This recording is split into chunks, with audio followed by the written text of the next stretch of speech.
Peter. So thank you very much. Good afternoon from Greece, from Crete. It's a great honor to have all of you here, on this seventh Athena for Peace talk. The main purpose of these meetings is to exchange opinions and also to share good policies. How do we deal with situations that the majority of us, at least myself, I'm not familiar. But thanks to Sara, and I can see Larissa, I followed, and Juliana in Leon, yes, Larissa and Sara in Bremen. I followed some sessions that triggered my interest on what are you doing, and I think it's very important and one of the most important civic engagement actions of all the universities. So we are very honored to have with us Sara Habibi, Clark, from the UN. Few words about Sara. She's an expert in UN Institute for Training and Research, UNITAR as an acronym, Peace Division in Geneva. She's deployed by the Swiss Expert Pool for Civilian Peacebuilding Appointment by the Swiss Federal Deployment of Foreign Affairs. He has more than 20 years of peace building experience, and exactly, the project, the virtual exchange project that I represent, the impact deals with peace and stability. This is what we would like to do through the soft skills development of our students. And I will provide the floor to Sara to guide us for the next 30 minutes, on what she would like to do, what she would like to present for us. And thank you. Thank you so much, Kostas. I'm really so happy to be with you today, with everyone here in the room, some faces that I've known before, some colleagues and friends, and many new people as well. And I'm really so inspired by you, Kostas, because you initiated this series of talks and exchanges following a panel at a conference on higher education. And I hope that we all take inspiration from your initiative. It starts with us. Either we do it or we don't. And if we do it, then other people will come too. So I think that's a theme that will cross through all of the talks, but certainly my talk today as well. And it won't be just a talk. I've built in some interactive sessions and exchanges throughout today's session. So hopefully you'll have a chance also to interact with each other, and we'll co-create together some ideas about how higher education institutions and networks can promote peace teaching, research, and innovation. So I will just share my screen, and I'm not always very talented at doing this. So let's go into the slideshow from the beginning. Does it work? Ah, it worked. Good. So this is the topic for today: teaching, research, and innovation for peace. What role for higher education networks? And I want to start us off first with a poll. So if Kostas, you don't mind setting up the first poll. These are anonymous polls. Your name is not recorded with your response. It will appear on your screen. And this first question is around how involved is your institution currently in peace-related initiatives to your knowledge? Very involved, moderately involved, not involved but interested, not involved and not interested. That's the first question. And I think, yes, so we might have to reinitiate the poll afterwards. If you can just answer the first question, there are a few questions there. If you've seen it on your screen, then you just click a choice and then you submit your response. Can you see the poll? I think we need to answer all three questions in order to submit it. Oh, you have to answer all of the questions? Okay. 1 second. So give us some time. Okay. So I wanted to do the other questions later in the session, but if it's built that way, then we'll just do it now, if that's okay. The second question is, in your view, through which of the following can higher education networks have the greatest peace building impact? And there are a few different options there: joint research, collaborative peace education and training, exchange programs, technology and innovation, advocacy and policy influence, or other. And if you have an other idea, you can put it in the chat, but we'll have another opportunity to do that as well.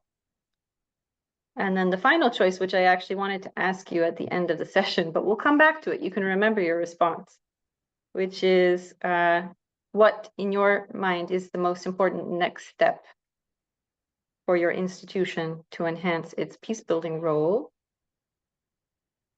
developing new peace-focused curricula, increasing funding for peace-related research, establishing partnerships, encouraging student-led peace projects, enhancing faculty training or peace education or something other, which can also go in the chat. So I see that about 5 people have responded already. 6. Okay, and that might be all of us here at the moment. Anyone else hasn't had a chance to reply yet? 7 now.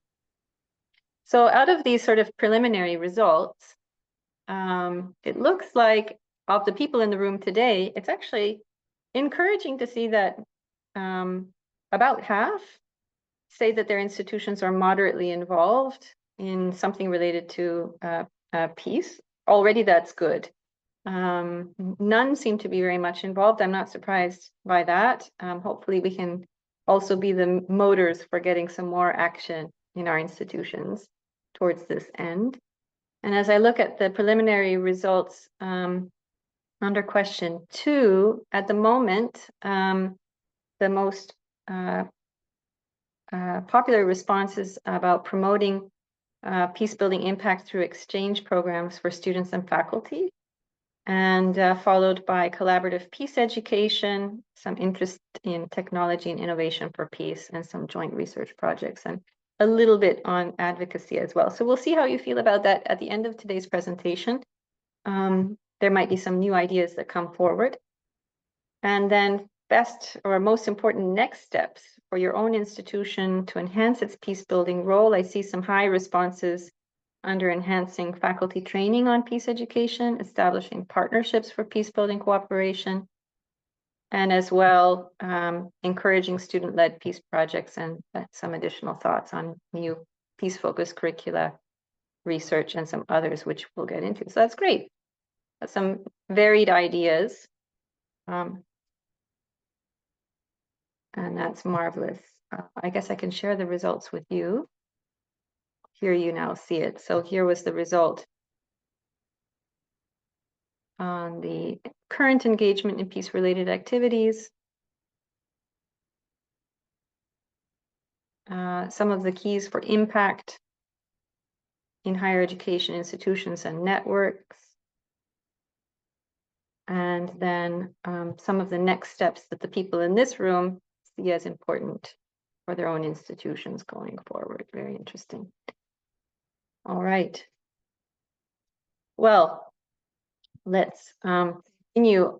I don't think it's really necessary to go into it in detail, but obviously we're facing global dynamics which are increasingly conflict affected. I think after 50 or 60 years of post-World War II UN building and decolonization and economic and social development, we had seen that international conflicts were on the decrease. There was a slight increase in civil wars and civil conflicts, but the general trend was towards more stable global order. And I think we're seeing in the last years that this global order is breaking down, and we've been moving more and more into conflict affected and open armed violence and wars. In many parts of the world, of course, all of us will have 2 or 3 that come immediately to mind, but I show this map to remind us that there are active violent conflicts in most territories, with a few exceptions. And of course, even if we're privileged enough to be living in societies that are stable and not directly affected, of course, we're indirectly affected every day through migration flows, through polarized political narratives in our own countries, through connections that we have to family and friends around the world. So there's really no part of the world today which isn't affected in some way by violent conflicts and other forms of tension and instability. And there's quite a lot of research on specifically the impacts of violent conflict on education. The Global Education Under Attack reports from the last almost 10 years document how education is directly a victim of violent conflict. It's also a participant in violent conflict as well, but I'll focus on that in the next slide. Here, what we're seeing is just a summary of some of the ways in which international conflict and crisis are affecting education. This is at all levels, but I focused on the higher education level. So in addition to infrastructure being destroyed or used for military purposes, so many educational pathways for students are being interrupted by displacement, by trauma, by loss of access to higher education. Students and faculty, if not directly persecuted or assaulted or killed, are experiencing high degrees of distress, both at home and abroad, because of things that are happening in the world to their loved ones and contacts in different places. We're also noticing a shrinking space for academics to do critical and creative and peace-building work. And of course, what concerns networks like the Athena Alliance, opportunities and access to internationalization, educational mobility, funding for research partnerships are interrupted and restricted by these increasing political tensions and reallocations of funding and so on and so forth. And we can't be indifferent either to the new forms of war which are affecting scholarship and learning as well. So the introduction of AI, but more especially systemic misinformation, political cyber attacks, digital proxy wars, which all have an influence on the shifting landscape and challenges that higher education is facing today. I would say here, I skipped over that, but I would say here as well that while education is generally regarded as a global common good, education also does participate in conflict when it is not self-aware and not self-critical in terms of the research agendas, the ideological influences on the teaching curriculum, and on other issues of access or systemic racism and other things that enter into the institutional space. The problem of conflict and violence ultimately affects all of us. I won't go into a lot of depth here, but it really is cyclical in nature. It's a self-feeding animal because violence, which can take so many different forms, has long-lasting impacts on the social fabric, and more especially on social identities and loss of trust between nations and between groups of people. And all of this leads to more and more insecure environments, whether that's physically insecure or economically insecure or ideologically polarized environments in which young people are raised and educated, often in conditions of poor psychosocial well-being, fear about the future. I think we can recognize this in a lot of the young people that we work with. And unfortunately, education can be a very slow machinery to reform or to adapt to changing needs. And so in many places and parts of the world, the education that we're receiving is either not relevant to the challenges that we're facing, or it is actively contributing to social division. If students are not having access to knowledge, education, skills, and opportunities to apply those skills, then they might find themselves largely influenced by the entrenched conflict narratives that are growing and circulating in media every day of the week and in communities. Combining inadequate education and unstable societies with poorly functioning institutions, with poor social and economic development, then of course we're having poor developmental outcomes. Conflict is the #1 hurdle to the achievement of the Sustainable Development Goals. Then conditions of poverty, inequality, and injustice feed back into this cycle of grievance, frustration, and ultimately violence. So how can we conceptualize the role of higher education institutions and education institutions generally in breaking down, and preventing and transforming these conditions? It's a big challenge. What do I mean by peace building? There are many different ways to define it, but I'll take a kind of a generic broad strokes definition for today. Peace building referring here to multifaceted approaches to addressing such conflict drivers as the ones that I mentioned on the previous slide, and approaches to try to promote sustainable peace. Peace building is not merely about the cessation of violence. This is what people in the field of conflict and peace studies call negative peace. It's more especially about the active creation of social, political, and economic conditions that foster societies characterized by inclusion, justice, and reconciliation. This is what we would call positive peace. And so there are many things that fall under this umbrella of peace building. We can also call it conflict prevention, conflict resolution, more especially conflict transformation. We might refer to structural peace building and related issues around transitional justice and reconciliation. In the actual sphere of higher education, I'd like to distinguish between two things. One is peace education itself, which I would define more narrowly as teaching and learning about peace as a topic, from peace building through education. And peace building through education is a wider conceptualization where we think and engage on a more systemic basis with a longer term vision of how educational institutions can build societies that are inclusive, creative, just, and that's through peace-oriented educational policy making, peace-oriented educational governance, learning, and innovative scientific and civic engagement.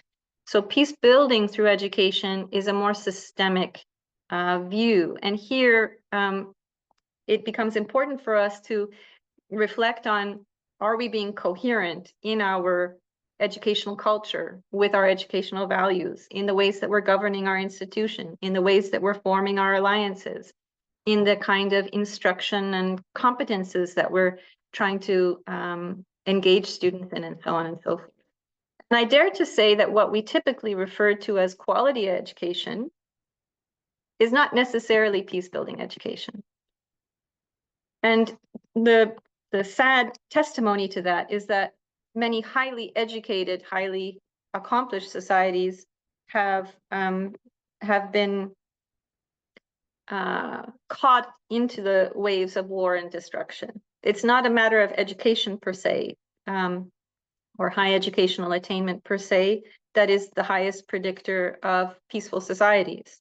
We actually do need to have peace-building education, peace-aligned education, in order to have peaceful outcomes in every sector of the society.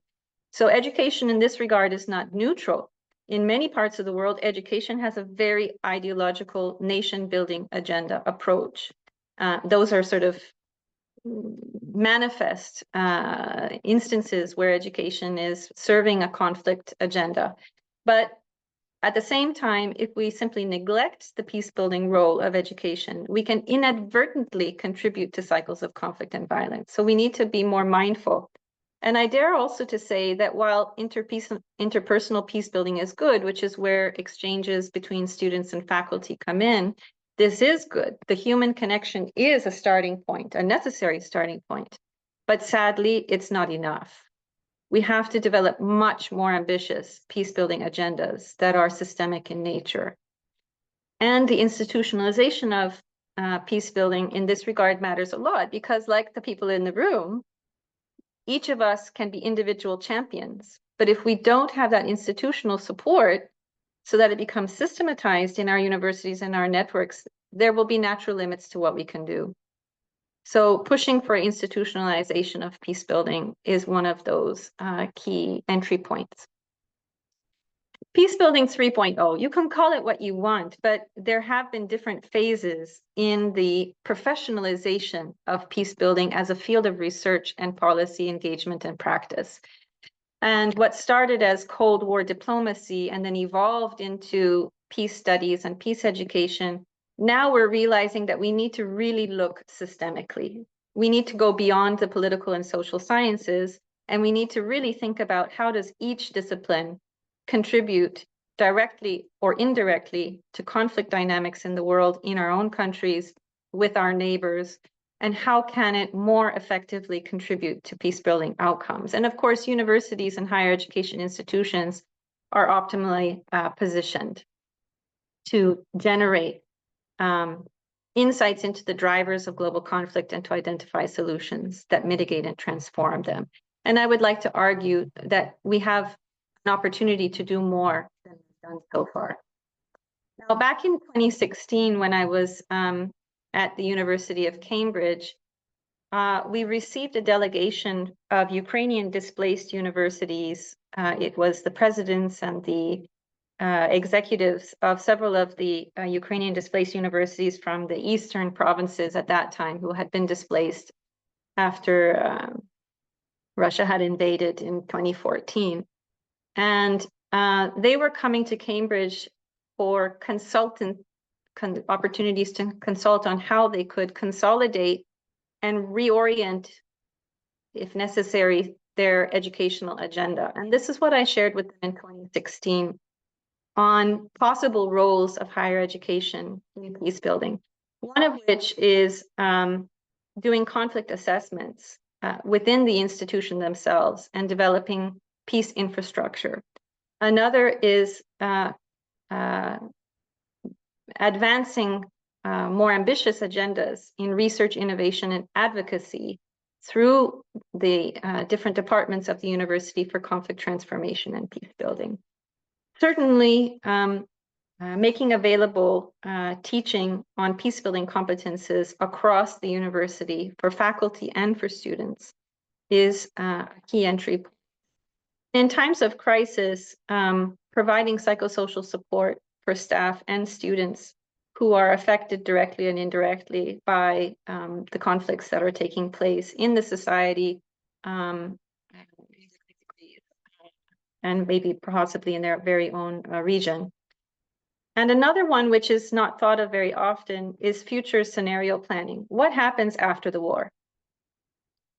What happens after the war? How are these institutions, how are people from these societies who have been divided by war going to reconnect? What is the role of scientific diplomacy, of academics and scholars and researchers and students? How will the institution respond to quote unquote former enemies or to reintegrating different populations into their structures? What can we see as possibilities and how do we prepare for that? And I think that higher education also has an important role in being one of those leading voices in society that dares to open up those challenging conversations around how do we promote deeper societal healing and reintegration and reconciliation. One of the privileges of higher education is that it tends to have a greater freedom than national school systems, primary and secondary level. So how do we leverage this independence to be able to touch on topics that society desperately needs, but most people are reluctant to enter into? We won't have time to go into all of those today. I just wanted to lay them up for you, and then that we can bring some conversation around to them. Before we go further, though, I wanted to share with you what I shared at the conference where I met Kostas, which is some peace building myths, because there's a lot of resistance and reluctance and even ridicule, if I can use that word, ridicule about scientists and researchers and academics who dare to talk about peace. And I wanted to give you a few key words that you can introduce into your conversations as well. Peace building is not superficial. It's not putting band-aids on things. It is a deep process. It's not simple either. It's incredibly complex.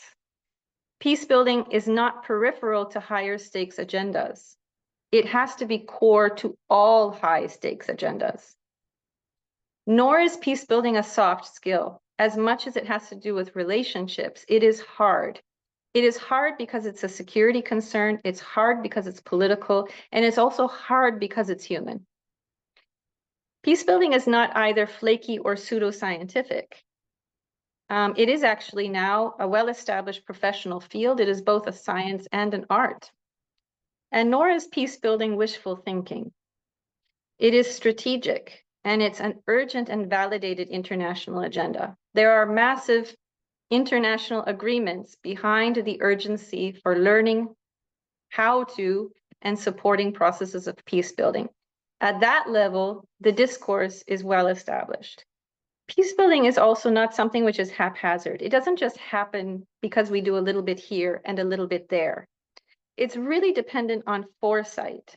It's dependent on moral leadership. It's dependent on capacity building and sustained investment. So how do we approach peace building in a non-haphazard, more systematic way? And finally, peace building is not someone else's responsibility. That's why I really am so touched by Kostas's initiative, because it's dependent upon all of us. It's dependent upon us being both personally and systemically engaged in processes of change. And also, sadly, peace building is not optional or inconsequential. In the room, we know it. If we don't focus on peace, then conflict and war come knocking in our homes. It has to be a priority of this century. Peace building is key to all global development outcomes, and it's the surest foundation for every positive good of stability, health, mobility, and prosperity. So why do we not engage in it? Well, I've identified 3 reasons. You might identify other reasons as well. One is that we tend to avoid difficult topics, and that's certainly true among institutions that don't like to rock the boat very much, and they want to assure the stability and continuation of their regular daily and monthly and yearly programs. So we need to learn how to create spaces to have constructive conversations around difficult topics, generally. The other, though, is that many educators, researchers, and faculty members, and even students lack the training and support to know how to go about this. So peace pedagogies is not something that belongs just to peace educators. It's something that can be integrated into all fields. It's the way that we approach relationships in the classroom. It's the way that we develop partnerships. It's the critical thinking that we bring to power dynamics and issues of exclusion and inclusion. It's the way that we question received knowledge and create spaces for new knowledge and new ideas and new vision. And this gap in training also and policy engagement, of course, can come down to also lack of leadership. So as I said before, we can all be champions, but at the end of the day, we also need leaders, people who are ready and who are daring enough to pursue new horizons in peace building. So we need to really stimulate leaders to incentivize teaching and research that favors peace building outcomes. Now, my key questions for you today are the following. How, in your mind, how can higher education institutions contribute to peace building in their own communities and beyond? How can higher education institutions equip students and faculty in all fields with the knowledge, skills, and tools to mitigate and transform conflict? And how can higher education institutions and networks become innovation hubs for peace-relevant research, technology, business, knowledge exchange, so that all fields offer a peace dividend and leave a peace-building footprint? And to that end, I thought it would be fun for us. We already did the second poll. That was accidental. It would have come here. I thought it would be fun for us to explore a few entry points together in a mural space online, in a whiteboard space. These key entry points I've identified as educational leadership governance, partnerships that incentivize research and industry with a peace-building impact, curriculum that integrates peace and conflict foundation courses in all fields. Sorry, pedagogy. I've got, adopting critical pedagogies in all fields, finding core competences across disciplines that could be integrated into what we consider to be education quality standard, and finding ways to engage more with the communities and with other sectors and actors. So here, I've set up some breakout spaces where we can go. I will just give the link. I'm not sure, it works on my screen. I wonder if anyone else, no, that wouldn't work because we're just sharing. Please, Sara, share it to the chat. I will send it now to the chat, which is a mural space. You don't need to sign in. You can enter as a guest. Let's just see if you can get in there. So if everyone can click on the link in the chat, and hopefully I'll see the room populating. Yes, I see people coming in. And since we're not a huge number of people, you can actually float.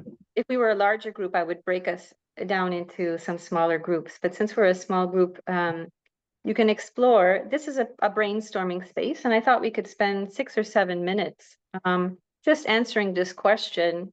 How can higher education institutions and networks advance peace building through these different entry points? And this is enough to invite you to put some ideas that come to mind. Maybe it's something that your institution is already doing. Maybe it's something that you've been wanting to initiate. Maybe it's a conversation that you'd like to introduce into faculty meetings or in your networks. And let's just take, 5-6 minutes, and everyone can independently add some ideas there.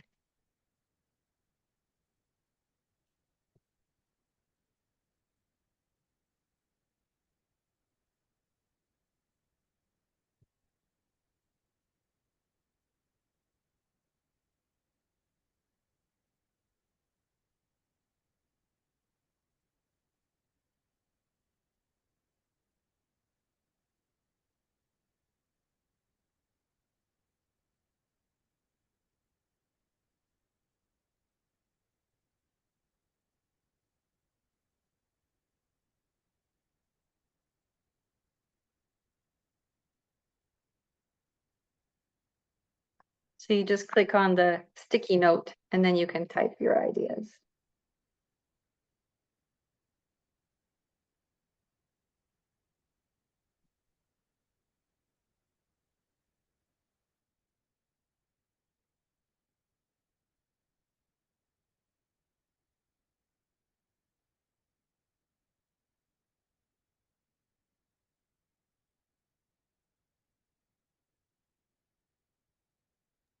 Sara, I'm receiving a message that you have deactivated me from this workspace, so I cannot participate. I deactivated somebody? Yeah, but if you have the others, I'm okay. I can say it orally. In the, you mean in the, An admin has deactivated your access to workspace essays. So I suspect Sara Habibi. oh dear. Maybe try going out and coming back in, because I have done it already. Ah, good, okay. Perfect. Yeah, I probably touched something by accident. Don't worry, I can discuss. And Samia is fine. Okay, Samia is here. Samia Good. is fine. good.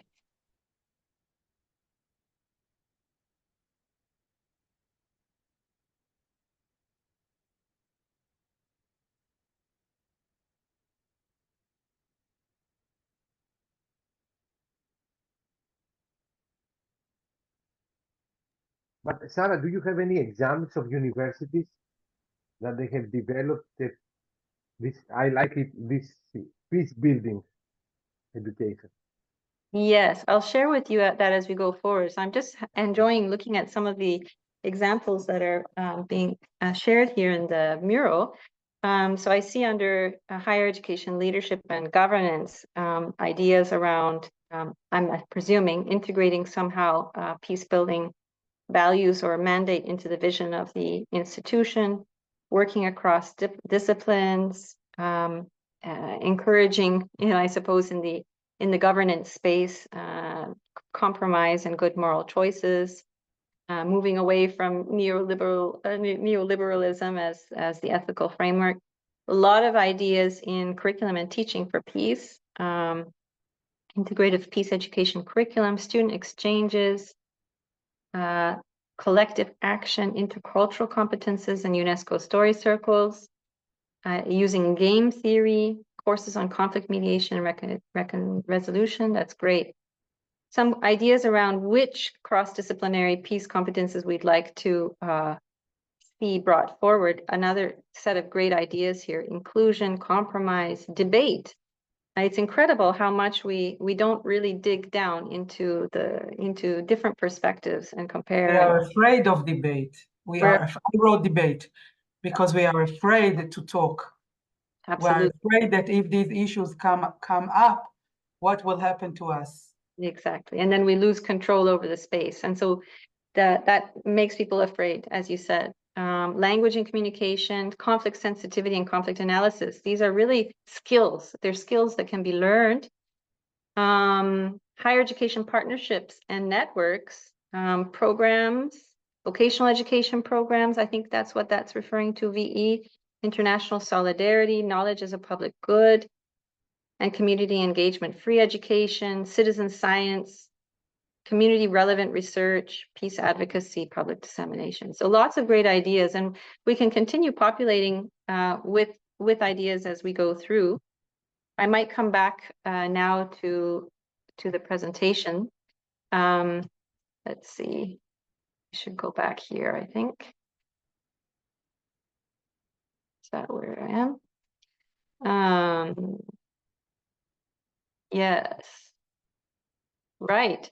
So thank you so much for those additional ideas. And here are perhaps a couple others, and I'll give some examples of what other institutions are doing that we might consider working with as well, and then we can discuss some more. So I'll share my presentation because we won't go into everything in detail, but just in the area of curriculum and pedagogy, obviously a really easy entry point, if we can get the approval of our institutions, and maybe if networks can leverage shared teaching resources, is to provide foundational training for students in all disciplines in something as basic as conflict analysis within a global perspective, recognizing that each field that they study in is connected to the wider global community at different levels.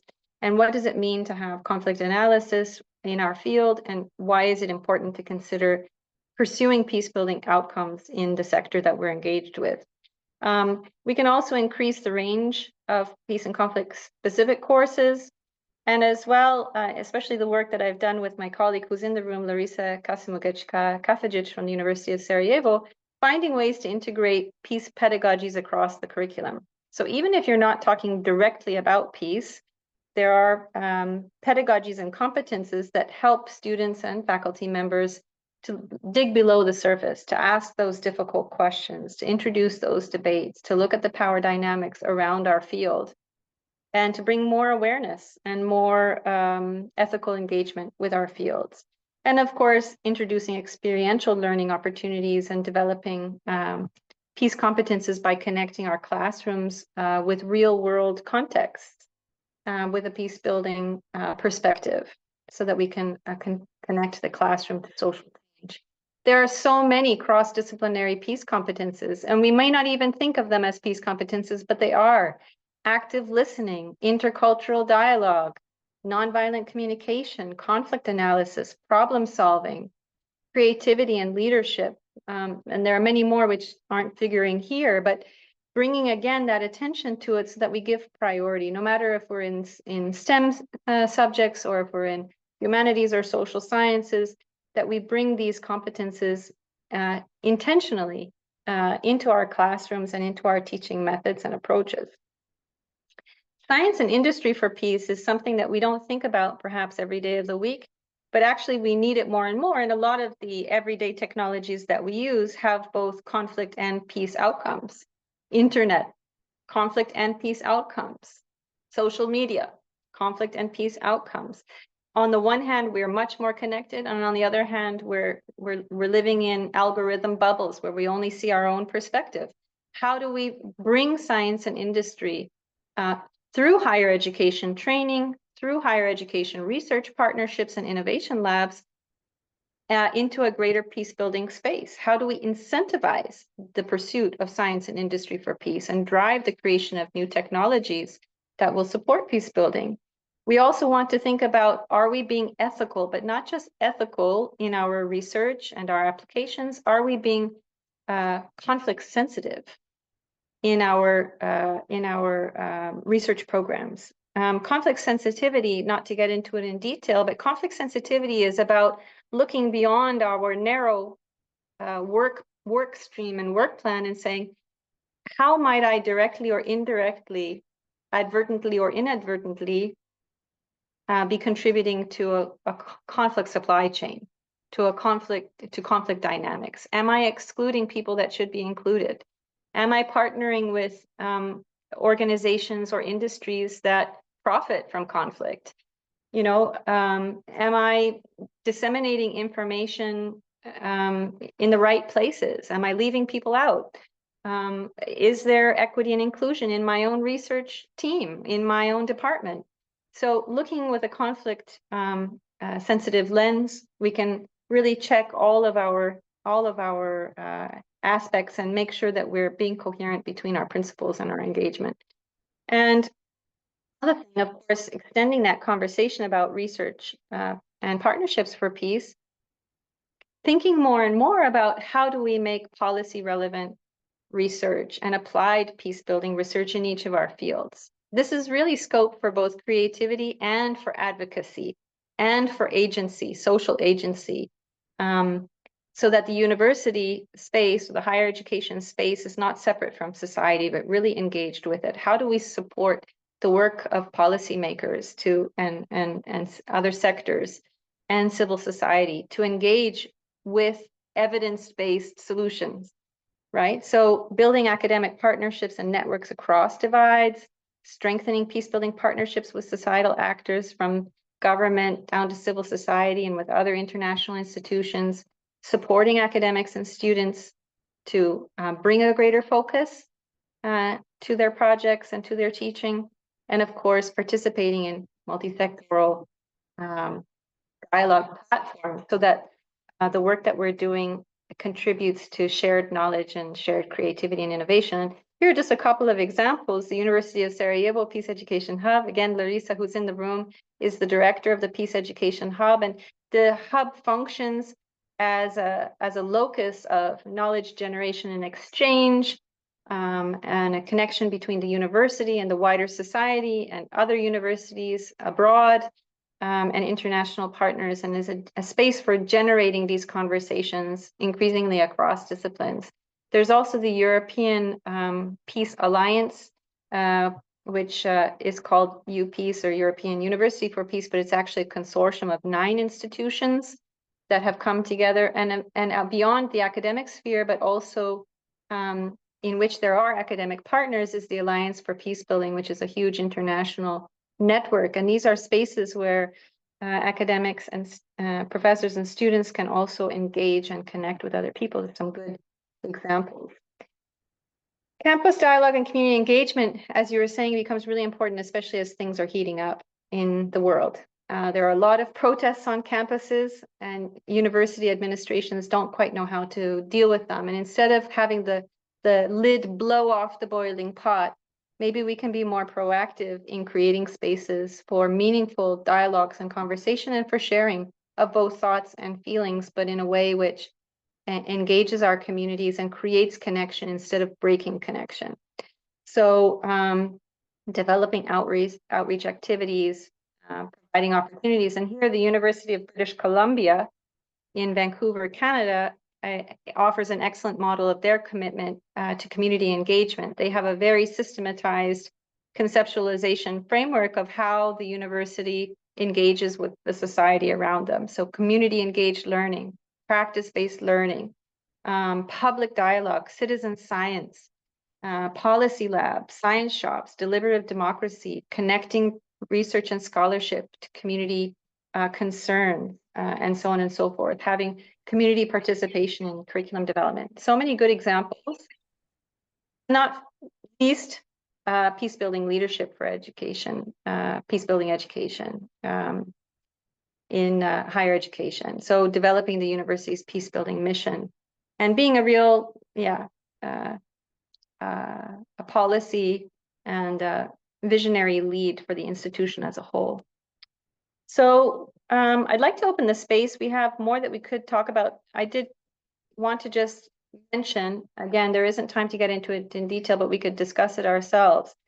Good practices as special measures in times of crisis. And this is what I had shared with the the Ukrainian delegation, and it also came out of the work that I had done in post-war Bosnia and Herzegovina, and increasingly as well with communities and institutions in recent times. How do we, as academic communities and networks, take care of each other during and after crisis, violence, and war?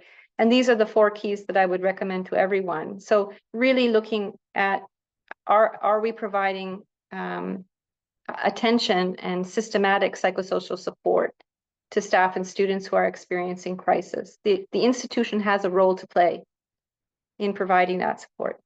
The other is, how is the institution being realistic and engaged by conducting conflict analyses within the institution and the place of the institution or the network within the wider geopolitical dynamic?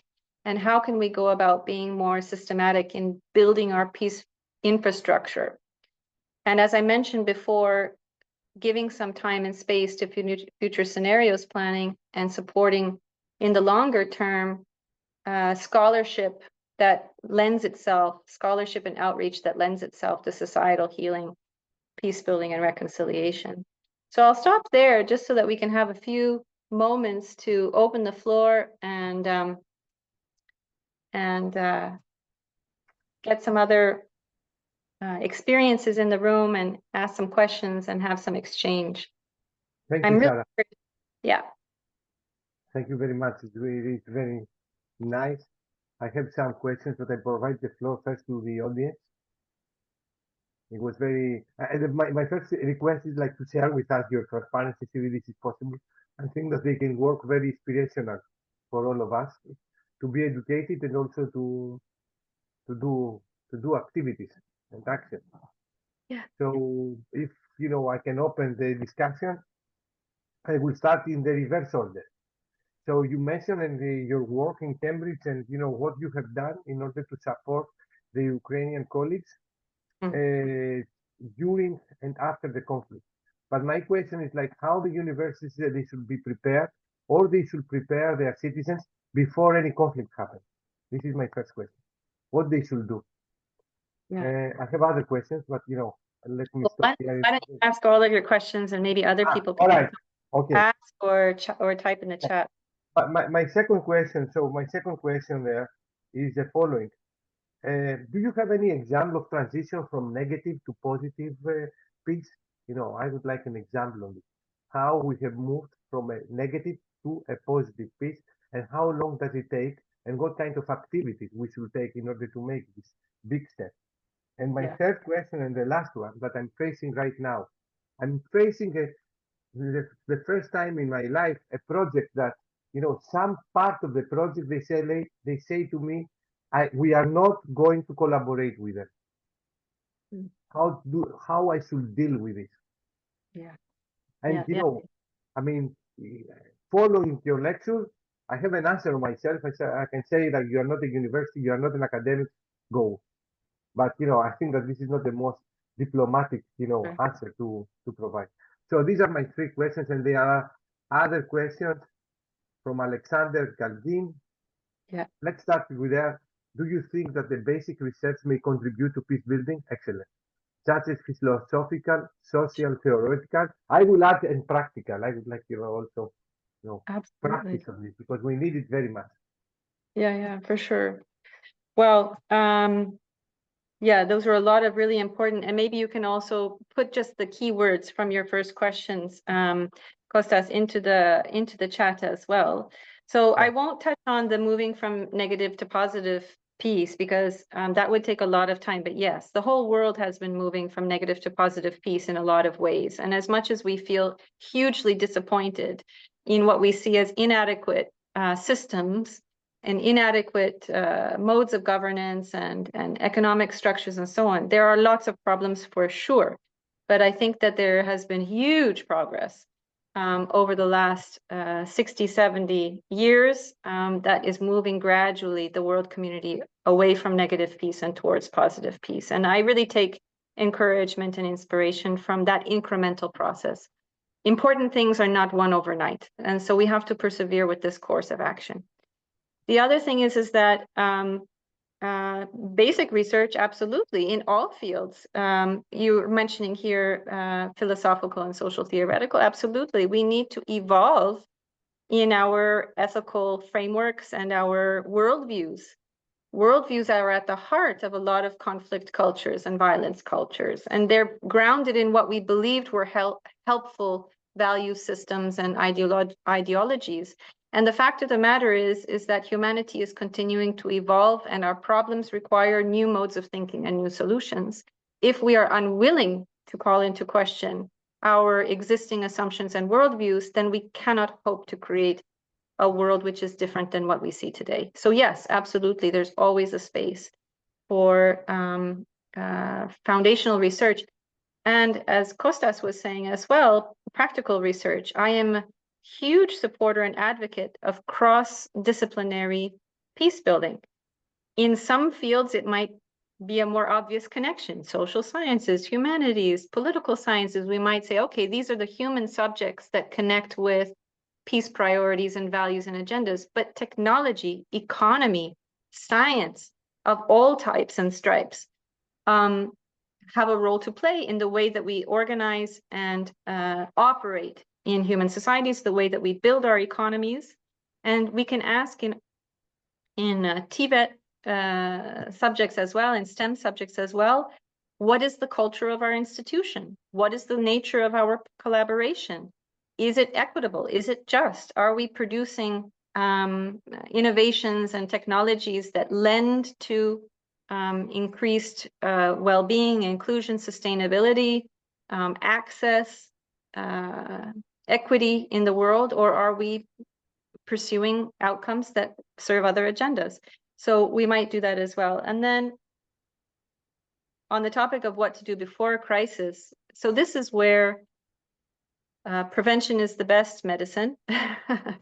if we can have the clarity of vision, and the commitment. We don't need further evidence as scientists to know that if we neglect peace, humanity will tend towards conflict.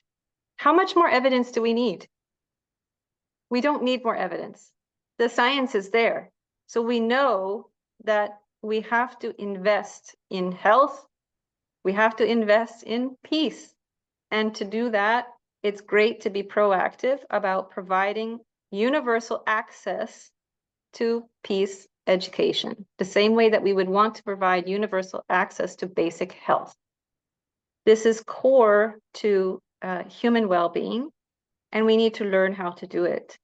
And so that would be one of the best things to do before crisis, but of course, to stave off crisis. But of course, we don't have control over all elements.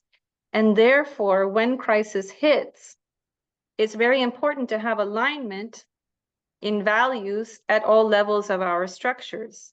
You see, you can have grassroots peace advocates, but if grassroots peace advocates are being ignored by institutional leaders, it's going to be hard work. And if there are visionary leaders who don't have courageous people on the ground supporting that vision, then also there's going to be limited impact.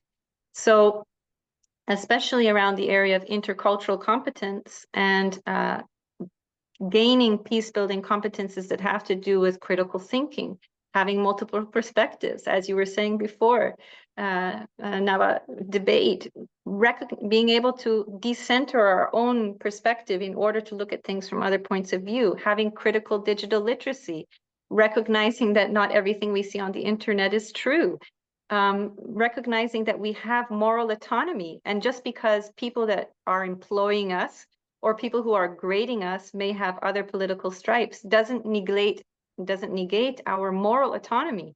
We may disagree with people who seem to be leaders but are making poor choices, and we have to have the courage to stand by our own moral foundations in favor of human well-being and inclusive peace. So there are many things that we can do to build up that resilience and that orientation towards humanity as a whole, so that we don't get sucked down into competitive identities, and to peace building as a global agenda. I really feel sad when I hear that people and institutions that would collaborate with each other close the doors and turn their backs. I feel really sad when I hear that.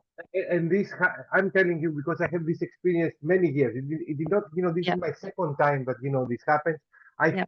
Sometimes, I don't want to make links with other stuff like religions and cultures. I don't want to do this. But also the EU, the European Union, knows, that this happens, Yes. and they don't do anything.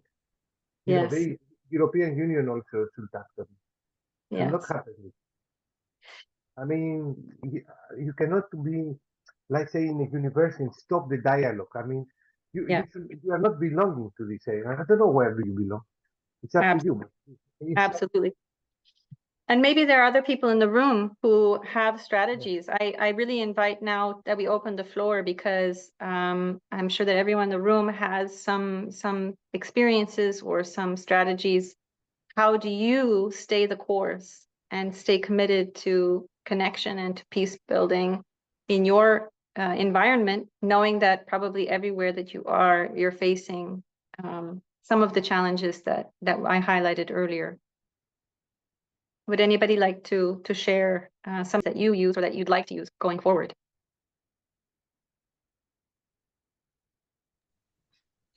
If I may, yeah, thank you. I just wanted to share some my experience and maybe some insights regarding the conflict sensitivity topics, because for maybe just 2 years ago, I didn't think about it at all. It just was out of my interest. And just in the beginning of war, we had a virtual exchange with Spanish students, and that was a acute phase of our situation. And for me, it was, for me and partner teachers from Spain, it was very interesting how students react on each other. And frankly, they were afraid of asking questions regarding the situation in Ukraine. They didn't know how to react to some points. I mean, Spanish students. And for them, this topic was like a taboo. And when students were working on common tasks and some discussions, no one asked them about the situation, about some conflicts and feelings and so on. And only when we teachers initiated this discussion during our last visit, we initiated this. And Spanish students asked, are we allowed to ask about this? Is it possible? Because we just don't want to hurt. So the fact is that people from outside of a conflict, they just do not know how to react, how to show empathy, and they're afraid of re-traumatization, and that is why sometimes we think that if there is everything is okay in this or that country, we shouldn't talk about it. This is my first observation, that we have to speak about it, even if everything is ok. And the second point is that we have to integrate some political issues in our curriculum, maybe discussions, because when I was a student at Pedagogical University, our teachers told us that political studies and political issues are also taboo. It shouldn't be integrated into any kind of curricula, only if we teach political studies or something like that, because politics is too dangerous for education. However, I think that political issues, this is a core of conflict mediation, and I just see it right now. But before, I also didn't think about it. So, from this perspective, my question to you: is it really, what do you think, necessary to integrate political issues and really to discuss with students some sensitive topics before crisis? And how to teach, not how to teach, maybe how to introduce some empathy and tolerance issues to students, because when they are in a peaceful country, when everything is more or less okay, they just don't care, really. Absolutely. That's such an important point. Thank you so much for bringing that in. And that's what is a perfect illustration of the idea of introducing peace pedagogies across the curriculum. And that includes especially critical pedagogies. So I think there is a difference between just entering into the polarizations of political debates that appear on TV and social media, which is not productive and can actually increase polarities in the classroom and can invite criticism against the professor or against the institution. That's one form, and I think that's the form that people are afraid of most. The more constructive form is to bring in critical pedagogies in the classroom, and also to bring a little bit of well-being awareness into the classroom. There are days when things will happen in the society, such as an attack or this or that, and you know that you don't have people in the room. They're sitting there, but their thoughts are somewhere else.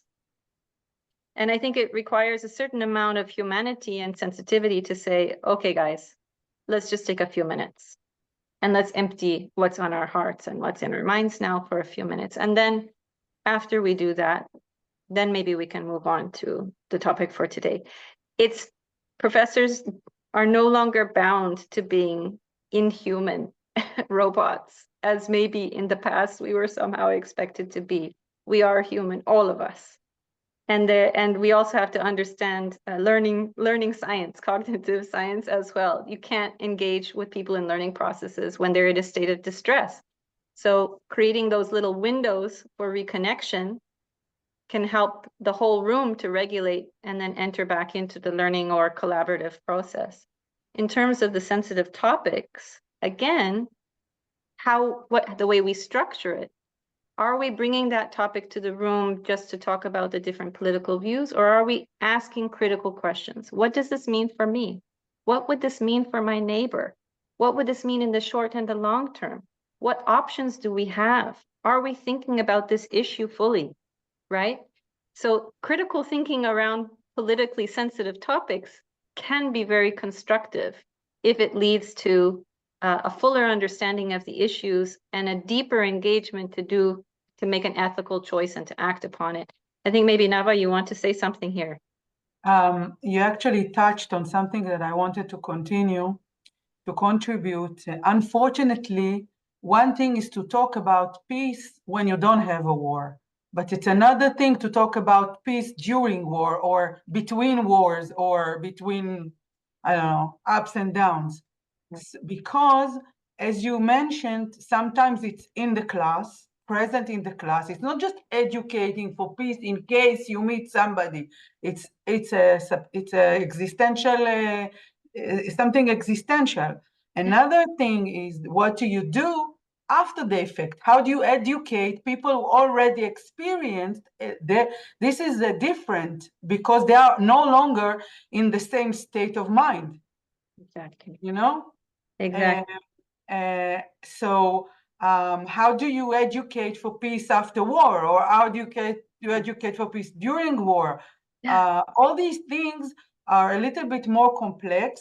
Absolutely. And also requires us, and I talked about it, in all our talks, we say that we need a resilient centers, resilience, I think it's pronounced, a resilience center that is part of this education. So we go forward, but we don't forget what is happening currently in the background. Absolutely. Absolutely. I see your hand, Kostas. I will just maybe acknowledge what Nava is saying as very important. And, unfortunately, we tend to reinvent the wheel and learn over and over things that we had learned before. There's a lot of learning from past wars and from past post-wars. Bosnia and Herzegovina, even Europe after the Second World War, so many places where there have been systematic engagement with the shorter and the longer term processes of individual and collective healing and intergroup healing. My colleague in the room, Larissa, and we had co-edited a volume on peace pedagogies in Bosnia and Herzegovina in formal education. And at the moment, I'm also co-editing what will be the Routledge International Handbook of Trauma Responsive Peace Building. Because as you rightly say, Nava, once violence is in the space and people have had their lives disrupted by war, the stakes change and the processes change. And we need to stop reinventing the wheel. We need to learn how do we actually process these experiences in ways that allow us to reconnect with our own humanity and with the humanity of the other. And maybe using that word peace is not the right word at every moment. It can cause an allergic reaction in people who feel an existential threat. Like, don't talk to me about peace. I just want to talk about survival. And that's legitimate. I only want to talk about victory. Don't talk to me about peace. So sensitivity around the language that we use is also very important. And that's why coming in through the angle of peace competences and also coming and creating, remembering our humanity and creating spaces for that connection is a very important foundation for the day when there isn't war, but there's a lot of rebuilding and a lot of healing to do afterwards. I just want to say that war and peace is not the only opposites. Yes. We have to remember, war is not the opposite of, I mean, there are a lot of states in the middle. It's a state machine. There are a lot of states in the middle. Yeah, absolutely. Absolutely. Not to oversimplify. Kostas, I turn back to you. Yeah, I think that you have answered my point of view. I would like to say, and I totally agree with Nava, and Panagiotis Ignatiadis from Cyprus also says that same things happens in north and the south part, even for the Greeks. I mean, I'm not going to make a political. He agrees totally with Nava. I agree with Nava, but at the end of your presentation, Sarah, you mentioned that we need to learn. We need to learn from things that they have happened. Unfortunate things has happened and are happening right now, but these messages should be transferred to us that has never happened anything in order to not happen. This is, I would like, to exploit the bad situation of someone, but the conclusion, if this happened, this will, this is going to be the consequences. This is, I think that, the regions outside of the conflict, we should learn, unfortunately, from the bad experiences in order to not happen again. Absolutely. And like Juliana was saying, we also need to learn how to have those conversations in a way which is respectful, but also open. I think, as Juliana was trying to emphasize, people want to talk and want to engage, but they don't know how. And that's also true, by the way, for educators. Educators do feel a great moral responsibility for the generations that they are, equipping to go out into the world, but not everyone knows how to do it, even as an educator. So we need to also provide professional, and we need to create those spaces. Bracha, I see that you wanted to make a comment. What I wanted to say is that you talk a lot about war and peace, but I don't think there's any place in the world where there aren't any conflicts that are going on. Even if they don't, erupt in a way that becomes world news, it can happen in families also. Yes. And whatever tools we have to engage with other people who disagree with us, it doesn't necessarily have to be a war. I think it can be an important tool for anyone to use, even in the day-to-day life. And if we manage our day-to-day life in a more harmonic way, obviously we can try to avoid conflicts. And if we do encounter conflicts, we have better platforms to manage them in a way that they don't erupt. And I think this is something that should be ingrained in people. And in that way, I always say that I've had the opportunity of the Erasmus capacity building projects that I took part in. And I think if one thing that they did beyond the academic results was that it brought people together. And I remember when I was 2 years ago, when the conflict, when the war in Ukraine broke out, we knew people in person over there. It took us in a much personal way than just hearing about something that happened miles away from us. Yeah. And I think that's one big. I applaud the Erasmus program for bringing people together. And I think without speaking peace, this is something that's enabling, because if you don't know people, if you haven't met them, if you haven't been to where they live, you are more susceptible to develop all the propaganda and believe in all the things that are said. If you don't know the people, and knowing people and encountering them, I think that's without anything else in addition is already one step forward. Absolutely, absolutely. And there's so much research as well that supports the value of exchange. Personal, yeah. Absolutely. And thank you again. Yes, at the end we did get into more extreme situations of crisis and war, but absolutely conflicts of everyday life, in our workplaces, in our families, in our societies. And there isn't a single society which isn't touched by conflict and crisis in some form or other. So but how many of us, thinking about the different departments departments that we come from in our institutions, how many of our departments and faculties have foundational training and education on competences for conflict resolution? I don't know how many have, not very many. And yet, you know, people studying physics need it, engineers need it, educators need it, health practitioners need it, everybody needs it. But so maybe this is one of the aspects of the social role of our institutions that we can advocate for. I think we're probably wrapping up towards the end. I just wanted to finish today by sharing this one last sort of big picture thought, which is that unfortunately conflict and violence, I could change that to conflict, but conflict and violence are everywhere. And unfortunately, at the moment, they're on the rise. And the other thing that I want to say is that it might seem extreme, but in fact, time does not heal all wounds. Only learning does. And that's as true at an individual level as it is at a societal level. So learning is really key to breaking the cycle of conflict and violence.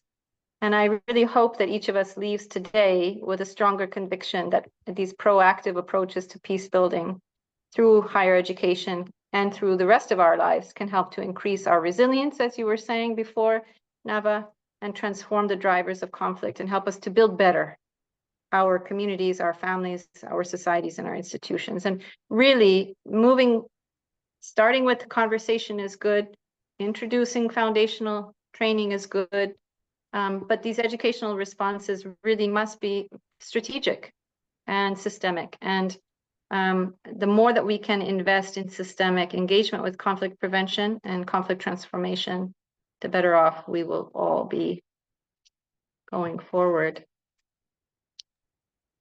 Thank you, Sara. Excellent finishing, excellent talk. Thank you all of you for your participation, for the discussion, because I think that the discussion is the most important things on any presentation. This is like, we're going to continue next week with the last presentation before the summer vacations. It's going to be a contribution from Hadassah College in Jerusalem in Israel. The title will be When Textbooks Aren't Enough, How Simulated Conflicts Helped Prepare Academic Staff for Teaching During Wartime. This is the title of the next contribution. Until then, stay safe. And thank you very much for being here and sharing your experience and your knowledge. It's very important for us. Have a nice evening. Bye. Thank you all. Thank you, Costa. Bye. Thank you. Bye. Bye. Bye. Bye.